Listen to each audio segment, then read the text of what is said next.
Olá, meus queridos. Nós vamos dar continuidade à aula, né? A gente falou no último vídeo sobre os carboidratos e agora a gente vai continuar falando de substâncias orgânicas. A gente vai falar sobre os lipídios, que é um segundo grupo de substâncias orgânicas.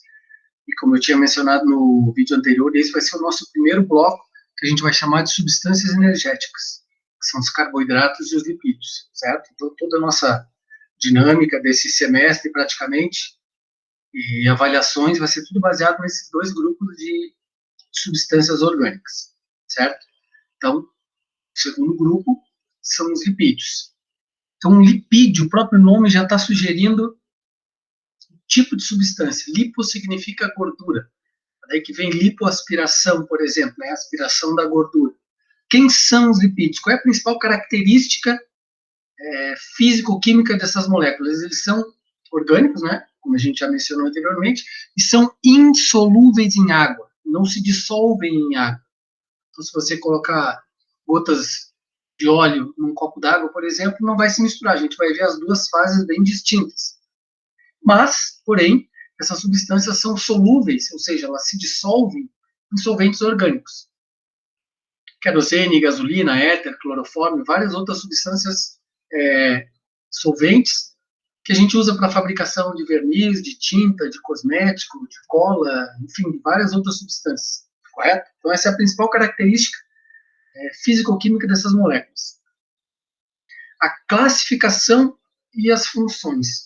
Vocês vão lembrar que lá nos carboidratos, a classificação era baseada em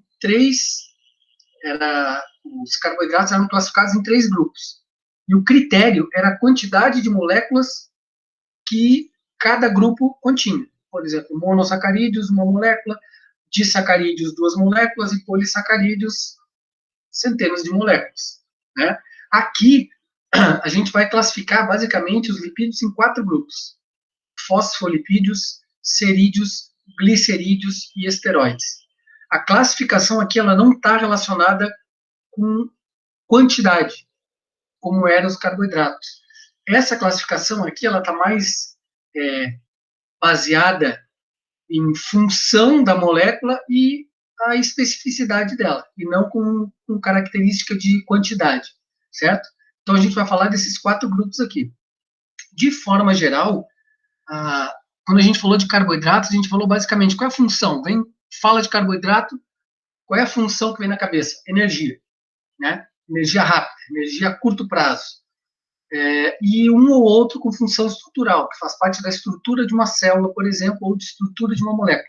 Agora, quando a gente fala de lipídios, as funções são as mais diversas possíveis. Eu posso encontrar na natureza, dentre esses grupos aqui, eu posso encontrar lipídio com função energética, eu posso encontrar lipídio com função de isolante térmico, eu posso encontrar lipídio com função amortecedora de choques mecânicos, função impermeabilizante, função de hormônio e também função estrutural, compondo moléculas, compondo células, compondo estruturas. Então, as funções são as mais diversas. Então, por isso, a gente vai falar de cada grupo e a função que cada grupo desempenha, para ficar mais fácil de delinear os grupos dos lipídios. Os primeiros são os fosfolipídios. Por que fosfolipídio? Fósforo vem de fósforo, né? Porque essa molécula, ela tem na sua composição química átomos de fósforo. Por isso que são lipídios associados a fósforo, a gente chama de fosfolipídio. Onde é que a gente encontra? Fazendo parte da estrutura da membrana plasmática. Então, imagina que eu pegar uma célula, né? Pegar só a parte da membrana aqui, ó. Só a partezinha da membrana e fazer um corte e ampliar. O que eu vou ver? Eu vou ver essa estrutura aqui que a gente chama de bicamada lipídica. Por que bicamada lipídica? Porque tem uma camada externa e uma camada interna, certo? Aqui eu estou fazendo um detalhe aqui, ó. A parte fora da célula, extracelular, e a parte intracelular, a parte dentro da célula. Então, essa é a bicamada, porque tem uma parte externa e uma parte interna. Cada bolinha dessa, com 2 perninhas, é um fosfolipídio. Então, imagina quantos fosfolipídios eu tenho fazendo parte de uma membrana plasmática de uma célula. São centenas de milhares, certo? E essa cabecinha aqui é o fósforo. E aqui a parte do lipídio. Por isso um fosfolipídio, certo? Ele faz parte da estrutura das membranas plasmáticas. O outro tipo é o cerídeo. O próprio nome já está sugerindo, são as ceras naturais com função impermeabilizante. A gente encontra em folhas, superfície de folhas, superfície de frutos, na cera que as abelhas produzem. Então, é uma molécula com função impermeabilizante. O próprio nome já está sugerindo quem são. Glicerídeos, isso aqui é bem importante. Sempre que a gente fala de lipídio, o que vem na cabeça direto é um grupo, são os glicerídeos. São os óleos e as gorduras. Existem diferenças básicas entre os óleos e as gorduras. O estado físico, na temperatura ambiente, os óleos são líquidos e as gorduras são sólidas, certo? Óleo líquido, gordura sólida. Os óleos de origem vegetal e as gorduras de origem animal. Função do óleo, reserva energética, certo? Gorduras, função também de reserva energética, isolante térmico e função amortecedora. Imagina uma semente oleaginosa, uma semente de soja. Essa semente ela tem óleo armazenado. Para que até a semente germine, o embrião que está ali dentro, ela tenha uma reserva de energia, porque a semente não faz fotossíntese, então ela precisa de energia até germinar. Quem vai fornecer essa energia é a reserva do óleo. Então, como é que a gente extrai esse óleo? A gente espreme. É daí que vem o óleo do girassol, óleo de canola, óleo de milho, enfim, qualquer tipo de óleo. A gente extrai o óleo da semente, da soja, por exemplo.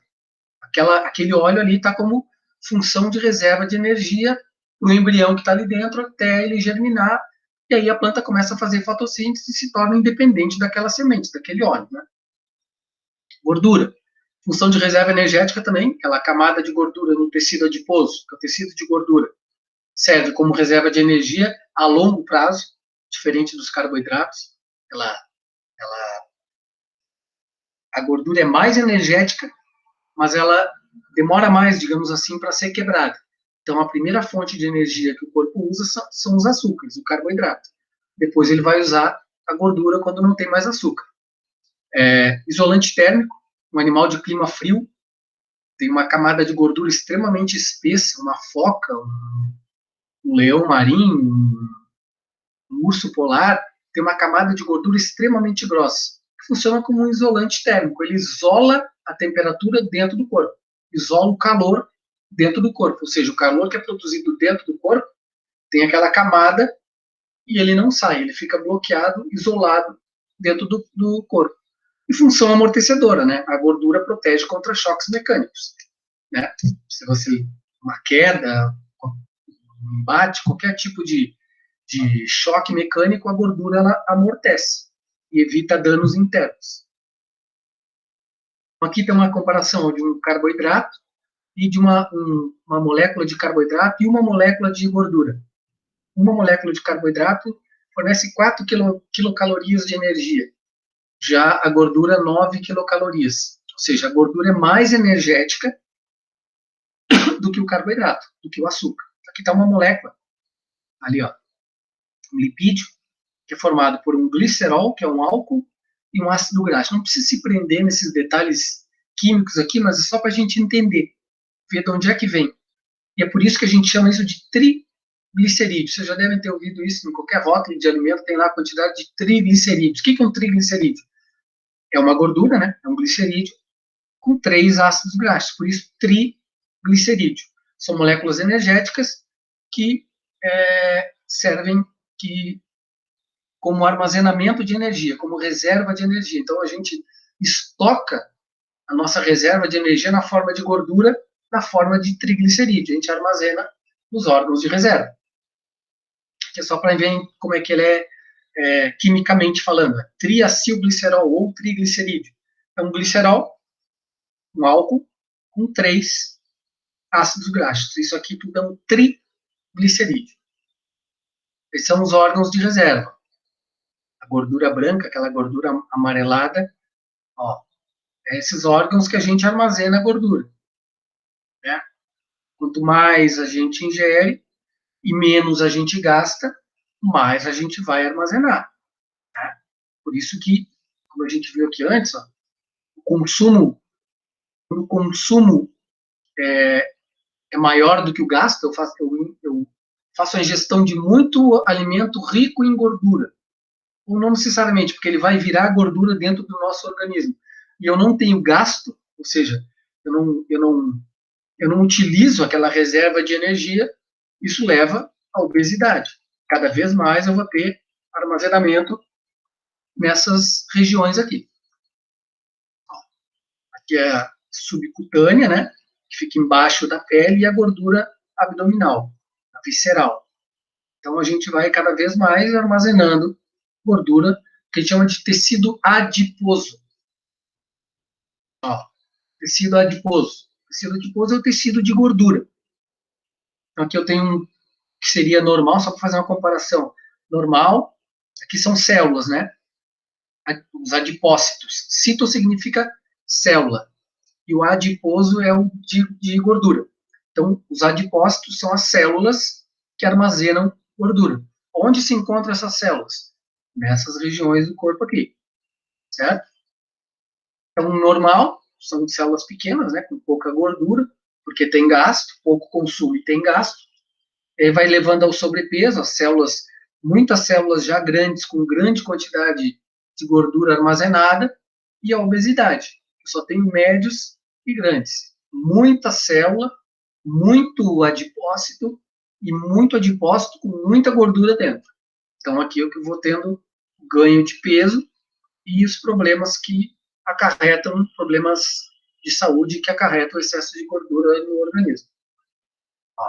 Só para mostrar aqui, ó, o lipídio, a gordura dentro disso aqui é um adipócito, é uma célula de gordura, que o núcleo da célula, e uma grande quantidade de gordura armazenada, de lipídio armazenado dentro de um adipócito. E aqui é a quantidade que seria razoável. Né? Os esteroides. Esteroide é um outro grupo, o esterídeos também, dependendo da fonte que a gente vai se informar, os esteroides também são um tipo de lipídio, e o mais comum deles é o colesterol. O colesterol, a primeira coisa que a gente ouve quando fala colesterol, colesterol faz mal. Na verdade, o colesterol ele é imprescindível para as células animais. Por quê? Porque o colesterol, nos animais, de forma geral, ele faz parte das membranas animais. Então, além do fosfolipídio, nas membranas, que é comum, fosfolipídios a todos os seres vivos compostos por células, todos eles, as células são feitas de fosfolipídios, entre outras coisas. E nos animais, além do lipídio fosfolipídio, também tem um outro lipídio que é o colesterol, que faz parte da composição química das membranas animais. Ele também é, o colesterol, um precursor hormonal dos hormônios sexuais. Ele dá origem aos hormônios sexuais. Ele é um precursor, ele vai dar origem aos hormônios sexuais, testosterona e a progesterona. Existem duas fontes de como esse colesterol vai parar no nosso sangue. Né? Existem duas fontes. Uma interna, que é o colesterol endógeno, produzido pelo fígado. Então, o fígado produz o colesterol e libera na corrente sanguínea. Existe uma fonte externa, que é o mais comum, que é o mais conhecido, que é a fonte exógena, que vem de fora. De fora onde? Da alimentação. Né? Vem da nossa dieta. Quanto mais alimentos de origem animal eu faço ingestão, mais colesterol eu estou colocando para dentro do meu organismo, mais colesterol está indo para a minha corrente sanguínea. Correto? Então tem duas fontes. Como é que eu encontro colesterol no sangue? Colesterol que o fígado produz, isso é genético. Uns indivíduos produzem mais colesterol do que outros. E a origem da dieta, origem externa, né? Então, por isso que, professor, mas o fulano tem colesterol alto, né? Ele faz exame de colesterol e dá sempre colesterol alto. E ele come bem pouco, come pouco ovo, pouco leite, pouca carne gorda, mas o colesterol dele continua sendo alto. Por quê? Porque também tem colesterol de origem interna. O fígado produz muito colesterol e libera na corrente sanguínea. Tá? E aí, nesses casos, só uma dieta não é suficiente para reduzir o colesterol sanguíneo. É necessário medicamento que diminui o colesterol sanguíneo. Existem duas moléculas chamadas lipoproteínas, que é o que a gente chama vulgarmente de bom colesterol e mau colesterol, que é o HDL e o LDL. O HDL a gente chama de colesterol bom e o LDL de colesterol ruim. Na verdade, eles não são colesterol. É que o colesterol, para ser transportado, como a gente viu aqui, para ele ser transportado na corrente sanguínea, ele não consegue ir sozinho. Para o fígado, por exemplo, quando ele chega através da alimentação e é transportado para o fígado, ele não consegue ir sozinho. Alguém tem que pegar ele e transportar ele até o destino. Quem faz isso é uma proteína, que é específica para reconhecer a molécula de colesterol, se associar a ela e transportar. Então, imagina que eu tenho isso aqui é um colesterol, certo? O colesterol está lá no sangue, ele não consegue, veio da dieta, não consegue ser transportado para o fígado. Então, isso aqui é o colesterol, é um lipídio. E aí eu tenho uma proteína que se associa a ele e aí ele consegue ser transportado. Então, isso é uma lipoproteína, certo? Por quê? Porque é uma proteína associada a um lipídio. Essa molécula complexa aqui, a lipoproteína, isso aqui é o que a gente chama de HDL ou LDL. Existem mais, mas existem basicamente dois tipos. Existe uma proteína de baixa densidade, que ela tem muita concentração no sangue, e essa de baixa densidade consegue se depositar na